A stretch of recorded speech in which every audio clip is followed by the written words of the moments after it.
Have you ever been in love? Well, that sounds pretty boring. Let me start over. Have you ever been on a bus?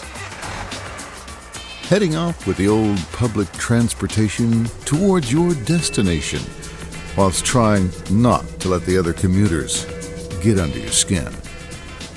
Maybe there's a crying baby on board. Maybe that baby has pooped himself. Smelly poop, and his mom's too busy with her latest iPhone to notice.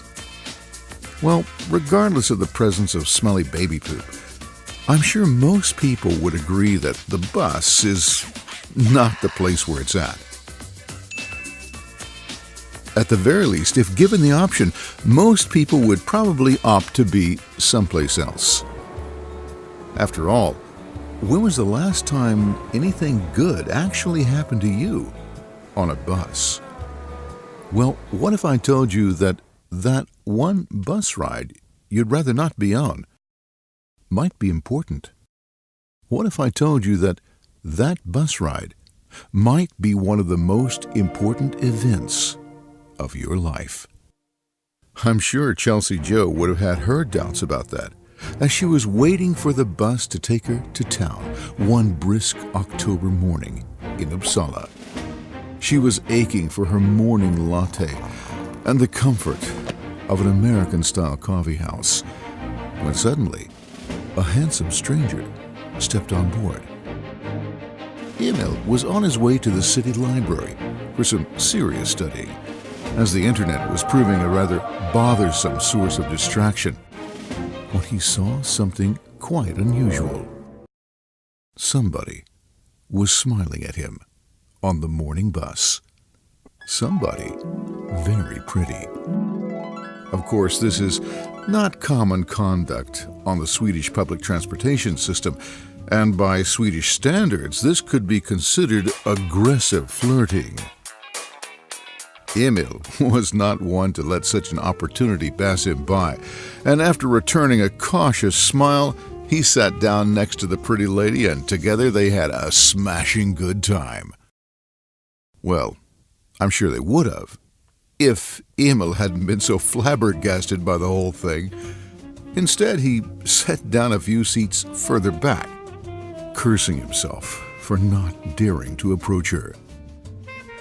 And while Emil was being bitter in the back seat, Chelsey Jo was oblivious to the profound effect she'd just had on the hapless, handsome Swede who'd just crossed her path. But when she arrived to town, curiosity overcame her. He had been rather handsome, hadn't he? Might as well take a little peek before he leaves with the bus. It's not like he's going to be right behind me, staring me in the face. Well, he was, and shooting her a friendly smile to boot. Having been caught with her hand in the proverbial cookie jar, Chelsey Jo was desperately trying to come up with a way to escape the situation, dignity intact. But she soon realized that this wasn't going to happen, so she took a speedy retreat instead. Very suave, Chelsey Jo. Emil found this display of rather odd behavior rather confusing. But he had other confusing things to deal with that morning, like the finer points of renal peritubular capillary sodium resorption. And he actually had to make sense of that stuff if he wanted to pass his exam. So he went on with his day as planned, heading off to the city library and pushing the morning's exhilarating meeting with the pretty lady out of his mind. Meanwhile, Chelsey Jo was recovering from her recent bout with embarrassment at Wayne's coffee house in a mature and adult-like fashion. Several hours later, Emil was done with his studying for the day and on his way home. As the bus arrived, I doubt if he gave much thought to the morning's interesting encounter. Chelsey Jo was not floating around his head with her mind-boggling behavior. No way. She was waiting for him on the bus, as breathtaking as last time. Oh snap, he really had to do something about this now. or he might have difficulties facing himself in the mirror the rest of the week. But this time, shooting the girl a smile wasn't so easy, as she was looking out the window with a rather determined look on her face. So instead, he just held his breath and walked by her, again heading for the bitter comfort of the back seat. But sitting down just a seat behind her, he was determined to build composure and at least do something before the bus ride was over. Maybe he could at least accidentally bump into her if the bus was hit by a car. Chelsey, however, was at that moment determined not to accidentally bump into anything. She had suffered enough embarrassment for one day and had decided to adhere to some of Papa Harlan's parting words of wisdom. "Don't you go falling for no Swedish boy now, boo-boo." But though they pretended not to, they were essentially sharing the bus ride in awkward silence, both feeling like there was something that had been left unsaid between them.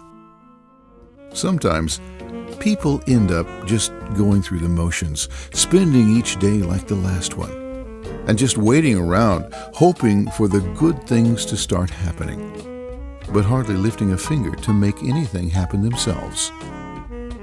I don't know what they were thinking, Emil and Chelsey, as they sat together waiting, but not for the bus to take them home. Finally, at some point, they decided that they just didn't want to sit around and wait for something good to happen anymore. Maybe the most memorable moment in your life will happen to you on a bus. It all depends on what you're willing to make of it, I suppose. You could sulk and just wait for the ride to be over with, avoiding eye contact with everyone at all costs. Or maybe, just maybe, you could throw someone a casual smile, or even tap them on the shoulder. Because really, what's the worst that could happen?